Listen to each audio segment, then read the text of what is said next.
அஸ்ஸலாமு அலைக்கும். முட்டை குழம்பு செய்வது எப்படின்னு பார்க்கலாம் வாங்க. உடச்சி ஊற்றின முட்டை குழம்பு.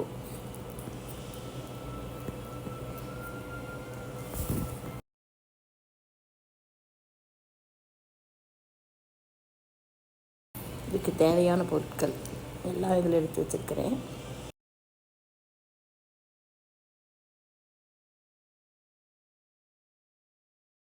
ஒரு மிக்ஸி ஜார் எடுத்துகிட்டு ஒரு ஸ்பூன் பொட்டுக்கடலை, 1/4 மூடி தேங்காய், 10 பல் பூண்டு, 1/4 ஸ்பூன் சோம்பு, 1/4 ஸ்பூன் சீரகம் போட்டு ஃபைன் பேஸ்ட்டாக அரைச்சிடணும். 5 தக்காளி எடுத்து அறுத்து ஃபைன் பேஸ்ட்டாக அரைச்சிக்குங்க. ஒரு கடாய் வச்சு ஒரு 3 ஸ்பூன் நல்லெண்ணெய் ஊற்றிட்டு கடுகு 1/4 ஸ்பூன் போடணும்.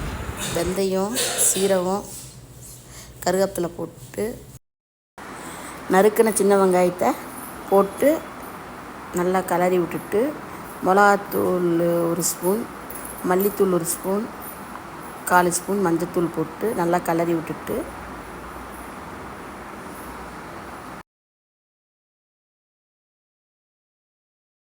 பச்சை வாசம் போன பின்னாடி அரைச்சி தக்காளியை போட்டு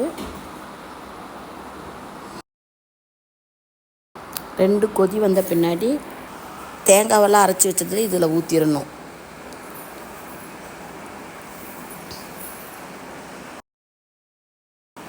புளியும் கரைச்சி ஊற்றிடணும்.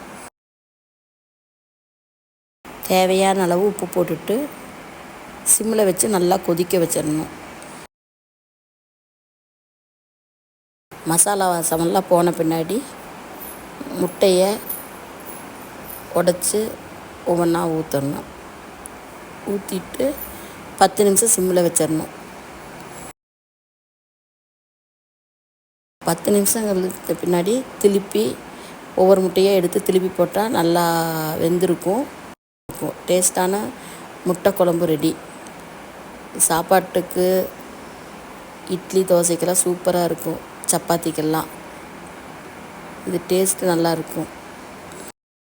இறக்குற டைமில் கருவேப்பிலை போட்டு 1 ஸ்பூன் நெய் மேலே ஊற்றிட்டு மூடி வச்சுடுங்க. அப்படி